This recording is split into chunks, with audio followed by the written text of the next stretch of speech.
Okay, so this is our second presentation on chapter 20. So now we're getting into coordination compounds proper after the basically introduction in the previous lecture. So now we're getting into coordination compounds, right?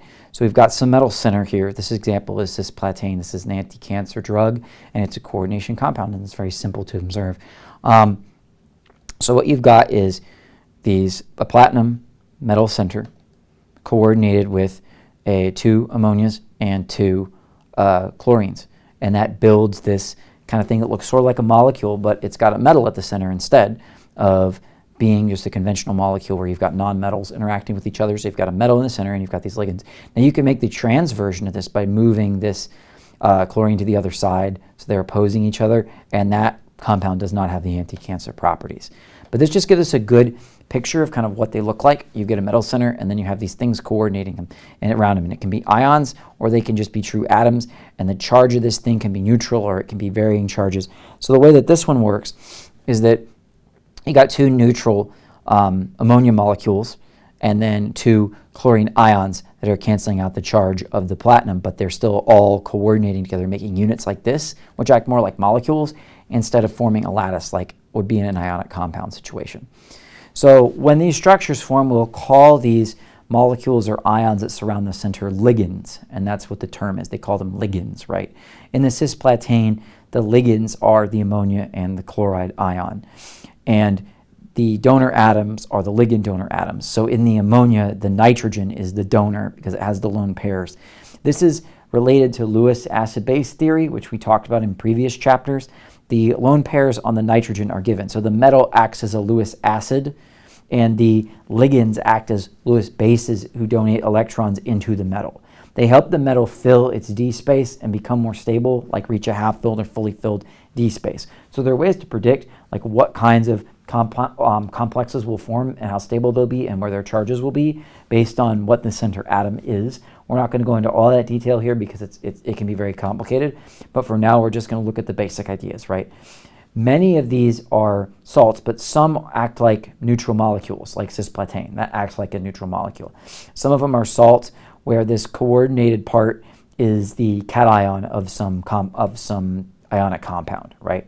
So similar to molecules, they can act like they're charged and they can form part of a greater ionic compound. They contain a cation complex and then an anion with an opposite charge to make it electrically neutral. To emphasize that the complex ion is a discrete structural unit, it is always enclosed in brackets in the formation of a salt. So that's why they put the brackets here. This thing acts more like it's like a molecule with charge instead of just being like a free ion. They use this term metal complex, refers to both neutral molecules and the complex ions. And we talk here again about coordination number, which we mentioned in the previous lecture, the number of ligand donor atoms that surround the center. And typically the bigger the metal ion or atom is, the more it can have coordinated around it. Commonly you see things like 4 and 6, but you can also see things as low as 2 and as high as 8. But it typically depends on the metal ion size and also, of course, on the size of the ligands, how well they can fit around it, and how many they can fit around that center. These fit the same kinds of structural groupings that we talk about in 151 in the higher order, like 5 and 6 groupings, if they're up there. And they use the same names. So you may be familiar with the tetrahedral and the square planar and the octahedral. In review of this from previous 151 material, coordinate geometries they talk about were first deduced by Alfred Wagner here, who was awarded the 1913 Nobel Prize for his pioneering studies in this type of compound, right? Different complexes will form typically one of these 4 configurations, but other configurations are also possible, especially it depends on the ligand number. And in terms of the ligand number, they act the same as the as like a molecule, like a 5 coordinate molecule or 6-way molecule. For other examples, they can take those same geometries. So they say to deduce the formula of a metal complex. So they say a cobalt-3 ion forms a complex with 4 ammonia molecules and 2 chloride ions. What is the formula of the complex? So they write the complex first with the metal ion because it's like the cation, then with the neutral components, and then with the following anions. So they write them in that order. That's very typical. That's a conventional order for things. I can't really think of any examples where they would write something in any kind of different order, but that's typically the way they write them. So, and we'll learn more about naming and writing them a little bit later. So I've got our cobalt here, then we've got our ammonia, and you wouldn't want to switch these. You typically want to put the neutral ones and then your charged ones here, because these contribute to the charge, and then the overall charge is still +1. So this whole complex is not neutral, and that's fine. They say, what is the oxidation state of platinum in the coordination compound here? Okay, so this overall thing has a -1 charge because it's with the potassium that's a +1. The potassium is always +1. You got 5 chlorines. These ammonias are generally neutral because they're neutral molecules, and you got 5 chlorines here. So in order for this to be -1, this platinum here will have to be some kind of +4, and that's a reasonable state for platinum because it's the second over transition metal in D, so it loses those D electrons and the S electrons to get to a 4+ state. That's an expected state for platinum, so that makes sense.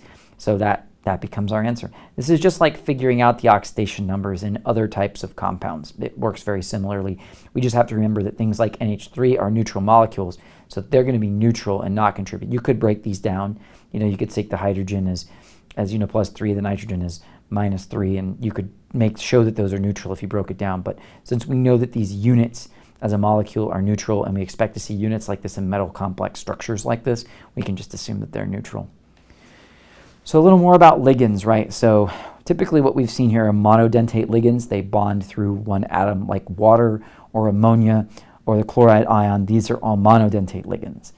Bidentate ligands have some kind of structure to them that allows, more than one end to interact, and sometimes both ends are interacting. They make like these little loops, and we'll see this. Ethylene diamine is a bidentate ligand, where either of the two ammonias, one or both, can be coordinated to the metal. A hexadentate ligand can have 6 coordination links to the metal. There's 6 different donor atoms. So they show these as structures, right? The ethylene diamine can surround this metal center, and these are hexadentate ligands where you've got more places. Sometimes they're not big enough that all 6 could be used at once, but you can typically see here these 3 lone pairs, these 2 lone pairs, and this 1 lone pair. That's how you can get your 6. You see these 2 lone pairs. Typically you've got to have lone pairs, right? The oxalates, though, these 2 that are double bonded. Again, remember that in this structure, this is just one resonance structure, so the reality is that all 4 of these oxygens are identical, but only one side of it is going to be able to be coordinated at once, because then the other side of it will adopt a structure more like this below with the double bond. The presence of the metal will pull the free electrons toward that side so that it won't be able to bond on both sides at the same time. Even though in its free state, you could describe this with a resonance structure the other way around too. And here's a very complex ligand here with lots of different ways it could hook to a metal. So it can kind of wrap around the metal 3-dimensionally. And you can see how that might be possible with this middle bridge. This thing kind of comes in like a little pincher and can pinch the metal with these 2 sides, getting around 2 sides of the metal in some way. Polydentate ligands can be chelating agents, and they think of them as a claw. That's the same idea that I was just bringing up here. You think about it as something being grasped, right? And like I said, this can be a way to remove metal ions from something or keep them from reacting, because some of these metal ions can be toxic. Or maybe you don't want them present in something. You want to remove them from water, or you want to treat something. Chelating agents can remove it, and then maybe they form a salt with something else in there and they fall out as some complex ligand, and then we can just throw that out and remove metal from a solution that way. So this is where that term comes up, and it's also used in other places in metal poisoning treatment and stuff like that. It's a common way, right? So you can see how fully surrounded this cobalt is. It's really tightly surrounded with these 3 bridged ligands all going on here to form 6 different coordinations.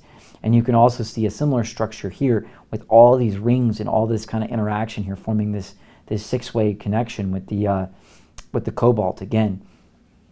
And you have 5 chelate rings. So it's really hard, as you can see, to get to this metal any way except maybe through this front part here where they're not looped together.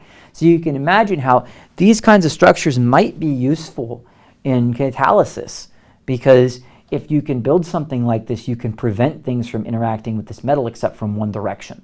So that might be a way, if you need something to interact with this metal a certain way to be catalyzed or something like that. In fact, living organisms have things like this in their enzyme active sites And oftentimes, if it's a metalloenzyme where there's a metal in the active site, it'll be something like this, where there'll be some one approachable angle. And that one approachable angle is the way that the active site is used for catalysis.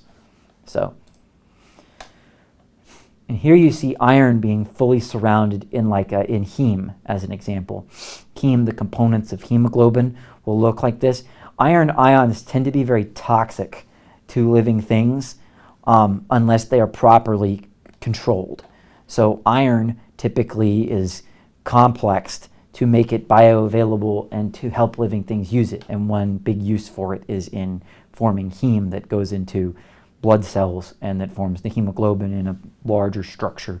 The protein here is the globin, and the heme here in the center that forms the active complex where the oxygen can stick to. So again, you can see how this complex makes it so there's only one direction to approach the iron, so that the iron's chemical reactivity can be tightly controlled, so it can attach to something like O2. And because we can see this in a picture, we can also see how other small molecules might be able to attach. N2 is not chemically reactive at this site and never attaches. But carbon monoxide can also attach in a similar way. But carbon monoxide is a very strong ligand. We're going to see this, and so it doesn't come off very well from the iron. And that's how carbon monoxide poisoning can work, because carbon monoxide sticks much more strongly to this iron center than the oxygen does, which is reversible. There's a process that the body uses to release this oxygen from the iron as it's being transported. But the carbon monoxide is too strong and it doesn't get removed. So it essentially poisons this. It makes it so it's not active anymore. It can't gain and release oxygen. So you can see how the coordination complex is used to mediate that, to transport a gas by sticking it to a complex so we can dissolve it, keep it chemically into the solution. So we can transport more oxygen than would otherwise be possible with just the solubility of oxygen in water by reacting it with this metal center. So that's really neat. They said in the early days of coordination chemistry, coordination compounds were named after their discoverer or according to their color. Things like Prussian blue and stuff like that, which are actually coordination compounds, would have a dye type name. Although some of these are dyes, and so they would get a name after their color or a discoverer or after somebody. But we do have a systemic name now. So first we will name as they show here, the cation if this is an anionic complex. So we're naming the cation because this is an ionic compound. That's what this is purple for. And then the anion is the complex. So we'll name our ligands first, and then the metal in whatever state it's in. So you can see how this is potassium hexocyanoferrate. Metal in the 3+ oxidation state, so we name that like because it's an anion, so they put an 8 here on the end of it. Kind of like an ide, they're putting that on the end of it because this is acting as an anion. We'll see this in a little more detail. Here's an example of a neutral one where they call this diamine, so they put them in alphabetical order. They put the ligands in alphabetical order. So the amine comes first, not with the di on front, the name of this. So this is diamine dichloroplatinum 2, because that's the charge on the platinum. Because this is neutral, we don't have to put any kind of end on this. And then we see we can leave the name of the metal the same here as well, because this is still a cation. In this instance of the cation, we don't modify the name just like we do with other cations. So water is aqua here, so it's tetra-aqua dichlorochromium 3 chloride, where that's the name of the anion. They give us some rules. I'm going to test this a little bit, but I'm going to have pretty light examples, like the ones that we just went over. I'm not going to go really overboard with this, because these are very similar to other naming rules you should have. It's not going to be as different as when we get into organic naming in the next chapter. So I'm not going to stress too much, but I will have a few questions on this. So they say if the compound's a salt, name the cation first and then the anion, just as in naming simple salts. That makes sense. That's just salt naming. That's just typical ionic compound naming. In naming the complex ion or neutral complex, name the ligands first and then the metal. The names of anionic ligands generally end in O, and there's a table. They're usually obtained by changing ide to O and ate to ato. Neutral ligands are specified by their usual names except for water, ammonia, and carbon monoxide, which are called aqua, amine, and carbonyl, respectively. The name of a complex is one word with no space between the various ligand names and no space between the names of the last ligand in the metal. If there's more than one, then we use the same prefixes as typical. And they're listed in alphabetical order, and the prefixes are ignored in determining that order. The name of the ligand itself contains a Greek prefix, then put the ligand name in parentheses and use one of the alternative prefixes to specify. They give you bis, tris, and tetrica. So that's where these start coming in. If there's already some kind of prefix in there, they'll use another kind of prefix. Again, I'm not going to get this complicated with some of these namings. I'm focusing more on the similar ones to the examples shown before.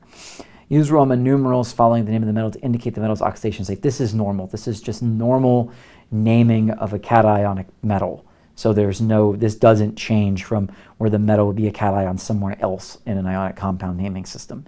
In naming the metal, use 8 if the metal is in an anionic complex.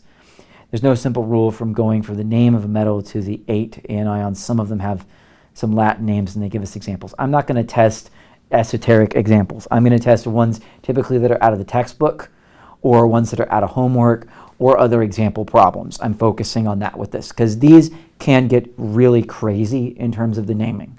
I'm going to try to keep it simple for any questions that are actually on a test. So you should know the basics, but don't focus on being able to name every possible kind of situation in great detail. Like I might ask for some of these common ligands, like bromine, carbonate, chloride. Chloride's very common. Cyanide is very common. Ammonia, water, carbon monoxide.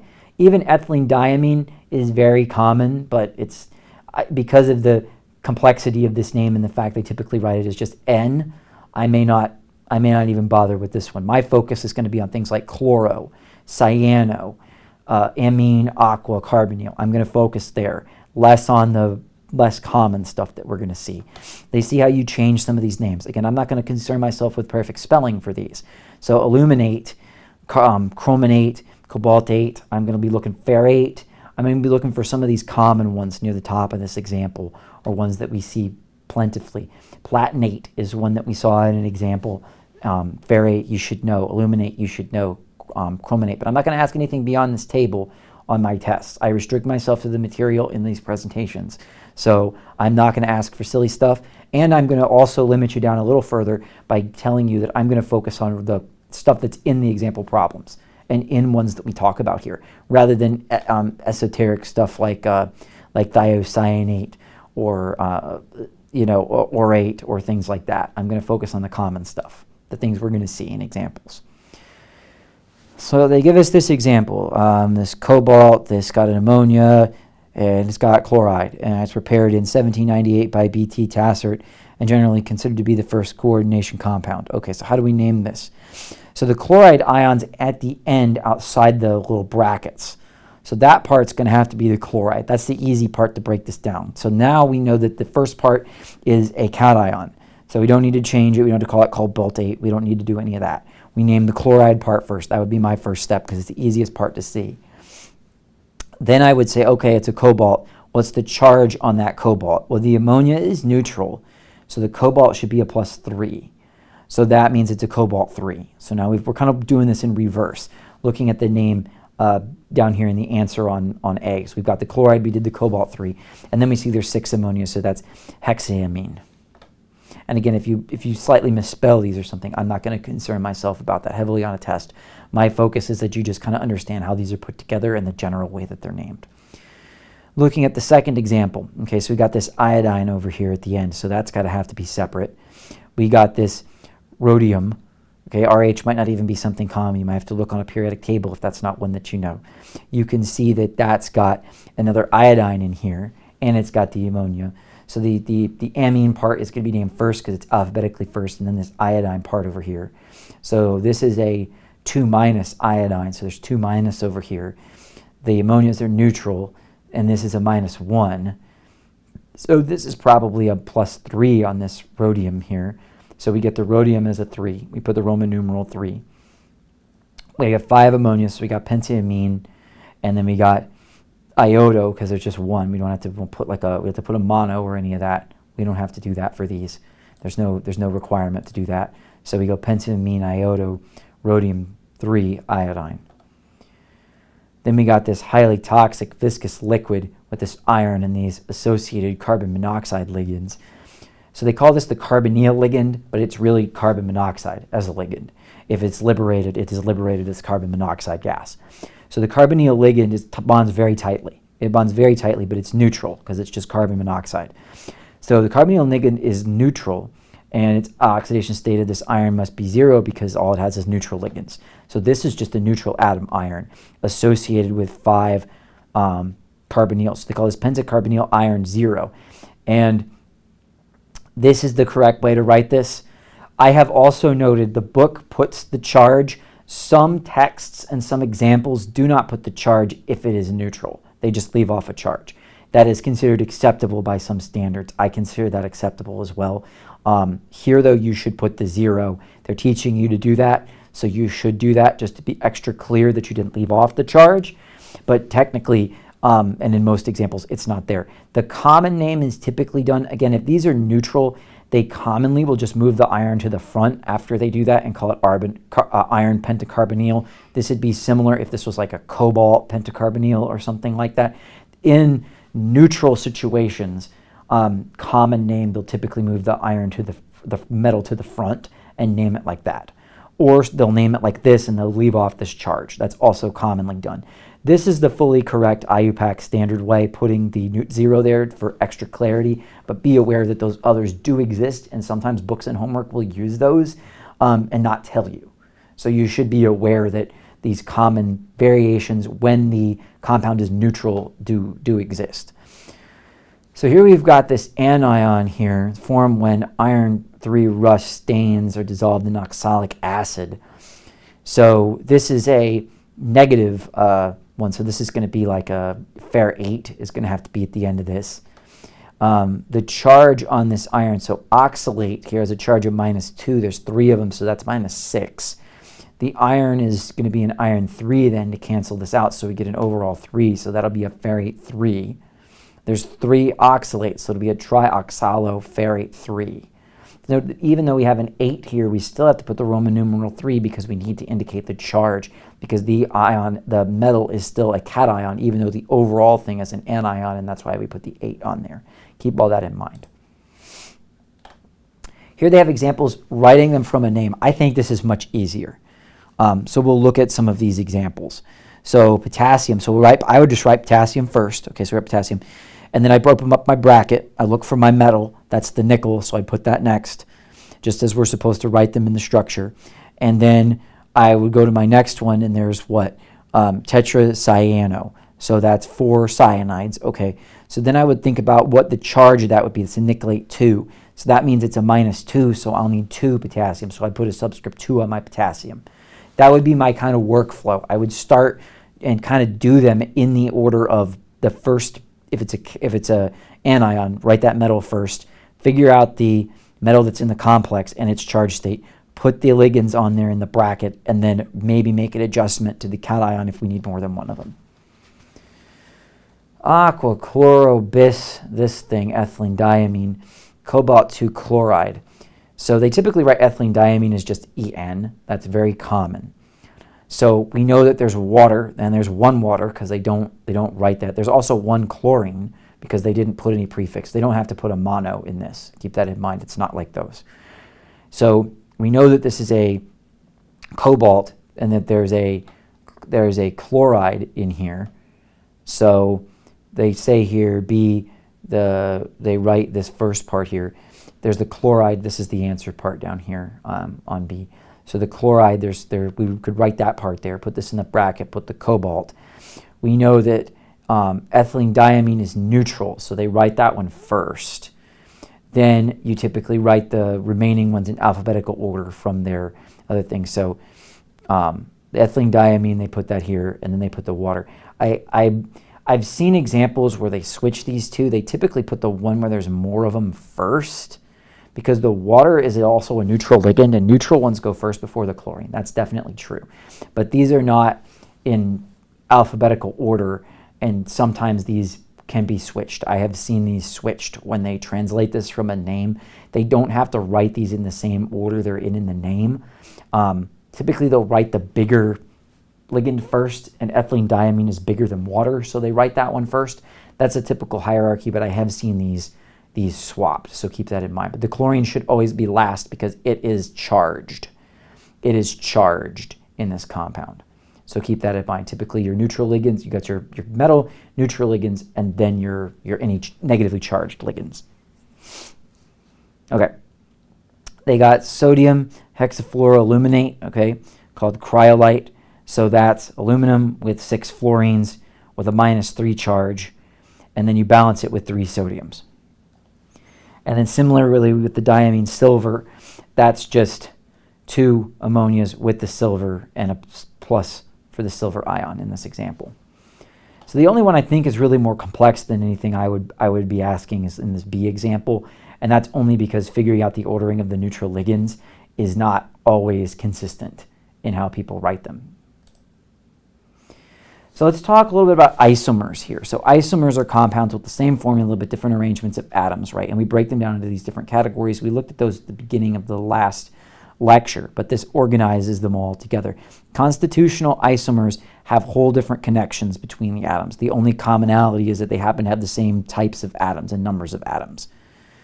And they give examples here of isomers with different metal-ligand bonds, but linkage isomers as a type of constitutional isomer here can also cover other things where the bonds are totally different in constitutional isomers. In stereoisomers, the key thing is whether they're mirror images or not, because that has to do with how we'll classify the properties. So we talked about constitutional isomers. These just have the same formula, but they have atoms linked to different atoms. The linkage isomer arises when a ligand can bind to an atom through one of 2 different donor atoms. So those different arrangements, those have totally different chemical properties. Ionization isomers have to do with whether or not they're part of the complex or whether they're serving as this counter ion to balance it out. They yield completely different ions in solution. They're totally different. Stereoisomers, conversely, constitutional isomers tend to have radically different properties from each other, whereas stereoisomers do actually tend to have similar-ish properties. However, and like I said, enantiomers have identical properties absent something chiral, but diastereomers have different properties even absent anything chiral.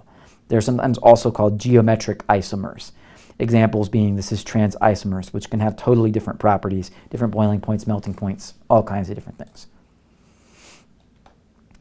So they show how you could make different compounds just by bonding this nitrite differently. That yields different compounds. And you could get different compounds, the cisplatin, which is the anti-cancer drug, and the transplatin, which has no known use, just from swapping these two. Cis-trans isomers are different compounds with different properties, keeping that in mind. Those are different. One's a polar molecule, soluble in water, more soluble than the trans version. They typically have similar properties, but they're not identical at all. They're at least kind of related in the geometric space. Square planars of the type they describe this can exist as cis-trans isomers. Typically, you have to have things that actually can be across from each other. As things get more complicated, it can be harder to identify cis-trans isomerism in more complex structures, but it is possible to have that, and sometimes there are other forms of higher naming used in order to help make it clearer. They talk about octahedral ligands can be on opposite sides, and we can call them cis and trans, but there can be a variety of different ways to arrange those, and so there are more complex namings for some of these situations that we're not going to delve into in this unit. It's a bit beyond this. It'd be more for like a physical chemistry class. So, but just be aware that such a thing is possible. You can have cis-trans isomerism in more complex structures, but be aware there's also other ways you could structure them which are not conventionally cis or trans, and they would have to have another kind of naming system applied to them. They talk about there's only 2 diastereomers in these examples because they could always just be across from each other. In these examples, right, like you have 2 different kinds of ligands. But if you had a variety of different ligands, that's what I'm talking about. Like naming those, that's what I mean by like there's different ways you could arrange them, and that could yield different things. Like if all these were a different ligand, like that might be a different thing. You know, relative to each other, they have different relationships. So identifying diastereomers, they say no isomers are possible here because 3 of these are the same. There's only one different one. There's no way in a square planar complex to achieve a different configuration. Similarly, when you only have one different ligand, there's generally not a different way to arrange things unless one of the positions has some different property. And in conventional geometries that we've learned, all the positions are equivalent, at least in 4 and 6 in the even numbered positions. In 5 geometries, it's possible to have axial and equatorial, where there's a pair of axial and there's 3 equatorials, and that could yield different arrangements that are possible in space. But this text doesn't really talk about that, and I'm not going to delve into it either, as it quickly becomes very complicated, and I'm not going to ask things outside the bounds of the text. So cis and trans isomerism is possible here because of the square planar situation. So this is where I kind of think that sometimes, I mean, the way that I have to think about this one is with regard to the ammonias, right? With regard to the ammonias can be together or they can be opposed. Because once you have 2 different ligands like this, it's really hard to say that that is like actually cis with respect to the chloride, because there's not 2 chlorides. But it is cis with respect to the ammonias, because the 2 ammonias are on the same side. That's, I think, a better way to think about the example in C. They talk about how those ligands can be adjacent or on opposite sides. But I think really the one to look at is the ammonia. That's what establishes the existence of cis-trans isomerism, because you need to have at least one pair of things that are actually the same in order for that to be possible. And we see that again here as well. The cis version of these brings the ammonias all to the same side, and then here puts the ammonias opposed from each other. But again, the chloride and the bromine are also on the same side or opposite sides, because they have to be in order to match up with the ammonias. But I tend to think of these from that standpoint, because we want to group together like things. We'll look at another example. So these are diastereomers, all the different possible diastereomers. They're not really asking us to name things, but in this case, we have what, we have a 6 geometry here, and so that means that there's only going to be 2 ways to distribute the 3 things, thus to keep it symmetrical. And they talk about how you could rotate this in 3-dimensional space. In a course where we have like lab kits where I can have a model kit, we could make them and you can see them yourself in 3-dimensional space. For now, you have to kind of imagine and see them rotated in the example that the text gives you to help you understand that there's only 2 ways you can do this. Typically in a fully symmetrical geometry, like a 6-way or 4-way geometry, there's only 2 ways to arrange 2 different kinds of ligands. And that's just true across all those different variations. So we'll talk a little bit here about enantiomers, and that'll be the point here. So enantiomers are non-identical mirror images, so we can think about them as being kind of handed. They're identical except for the fact that their configurations are mirror images of each other that cannot be superimposed. They're like the right and the left hand. You can't put them on top of each other. The book tells you to hold the mirror up to your left hand up to a mirror, and it looks like a right hand. So that's interesting, right? Chirality in a mirror, mirrors reverse the chirality of objects. That's like a way to think about what is actually happening, like, and understand the word chiral. Objects in real life that are not perfectly symmetrical are all going to end up being chiral in a mirror, like a person's face or something like that, because they may have a mole on one side and like not on another. Like, that's a way to think about how those things get reversed in a mirror, and we could think about a mirror as a thing that shows the opposite chiral version of everything up to it, like why the text is reversed in the mirror and why those things are all the same. But objects that are achiral, that are completely symmetrical, like a ball that's completely symmetrical, its mirror image is identical to it, those are called achiral. And this is important when we talk about molecules, because molecules can be chiral or achiral as well, and most of the molecules we've talked about up to this point are achiral, and so none of this really matters. In order for something to be chiral, it has to have a plane it can't have a true symmetry plane. It's got to have a plane of asymmetry if it's chiral, some way I can cut it so that they can't overlap on top of each other. But if it's chiral, then no matter how I cut it, it'll end up always being able to fold back onto itself. So that's important. So they talk about different versions of these molecules, and some of them we can form mirror images of each other, and some of them they aren't, and they've got examples. Some of them have several symmetry planes, but really the point is just that the mirror image version is different. As long as the mirror image version is different. And if everything surrounding a center is the same, it's not possible to slice it in any way that's asymmetrical. So anything with, like they have here, the cobalt, the hexamine cobalt-3 here, that's always going to be perfectly symmetrical because there's no way to create asymmetry within it. Enantiomers can also be distinguished not just by their interaction with chiral molecules, but also with chiral light. Yes, light itself can be plane polarized. So that's why when I've said like it has to interact with something chiral, like the light itself can be polarized and thus it's chiral. So interactions with chiral light are also a way to distinguish. And that was a way that they named enantiomers at one point. If you hear like D or L versions of amino acids, that had to do with the direction that plane polarized light would get rotated upon interaction with a completely pure solution of just the one enantiomer. That was the old way that they would classify this.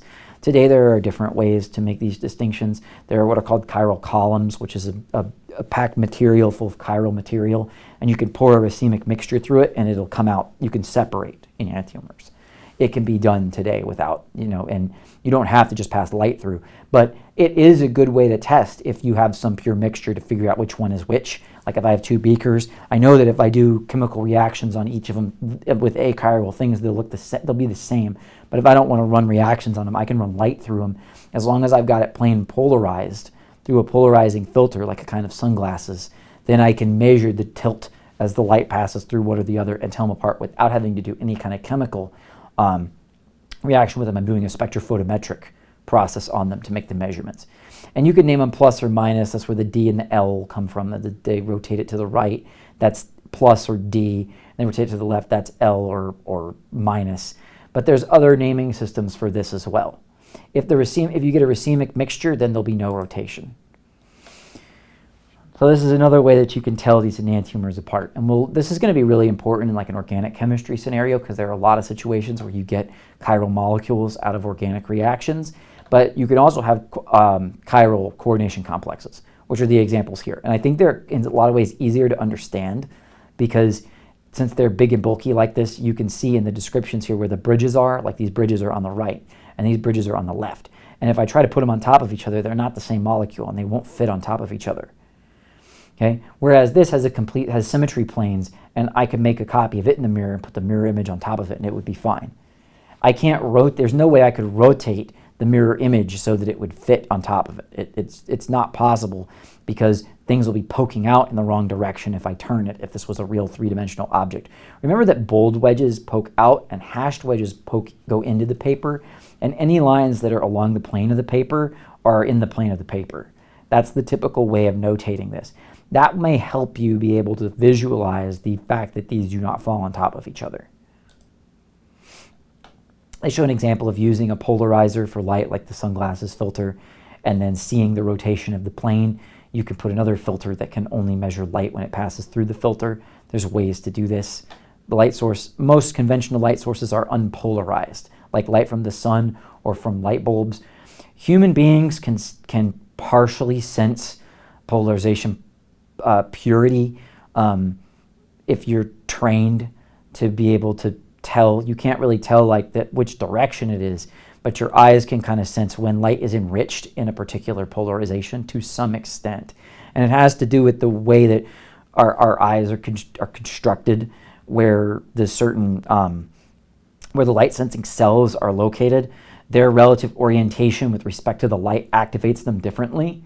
So people will sense purely polarized light typically as less bright than a unpolarized source, even if their true luminosity is the same, because our sensors in our eyes are not picking up as much light because they're adapted to a unpolarized source, like from the sun, to pick up as much light as possible from a lot of different surrounding ways. So if all the light from a source is polarized, it will seem darker in a sort of weird way. That's what I've seen and observed and experienced myself. So, okay, so they say to draw the possible diastereomers and enantiomers of this thing here. So first we would draw one, is what I would do, and pick a orientation for it, and then try moving things around, right? So if we pick these two, they can't fall on top of each other. So there's two enantiomers for the cis version, is the way they classify this. They said this is the trans version and this is the cis version, and there's two different ways you could do that. and you can't put them on top of each other. Because if you turn this around, these bonds won't fall on top of each other, and the wrong things will be poking out versus in, and they won't fall on top of each other. This is another way that you could draw it, and it would end up being the same. They say the cis enantiomer on the right is not the same as the one on the left if you rotate it by 180 degrees by the vertical axis. So your choice of how you draw it can help you see where overlap works and doesn't. So sometimes that can be useful. There are also molecular modeling programs that you can find online that may be able to assist you in doing these drawings as well. The way they do these links, sometimes I just draw a little shaded thing to help me if you're going to draw them by hand. But like I say, I'm not going to test you on drawing these kinds of things. I'm more interested in you being able to identify them from a drawing. So here we look briefly at the colors in transition metal complexes, right? So we've got these different colors caused by different metals in different complexes, and it has to do with the gap in the absorption spectrum, the alignment and the space between them here. Whether there's a gap in the excited state and the ground state for the absorption that corresponds to a colored photon. And we've seen these equations for the wavelengths of light before. This is again a 151 review, but you can see how that's going to be associated with a gap, some kind of excitation that could be done. And we'll cover that in a little more detail next time. I just wanted to point out that if you want to go back and look over absorption spectra or things like that before you look at the next chapter, it might be helpful if you don't remember wavelengths, absorptions, ground states, etc. from like a 151 course. All right, thank you, and this will be the end of this lecture, and I'll see you all in the next one. Bye-bye.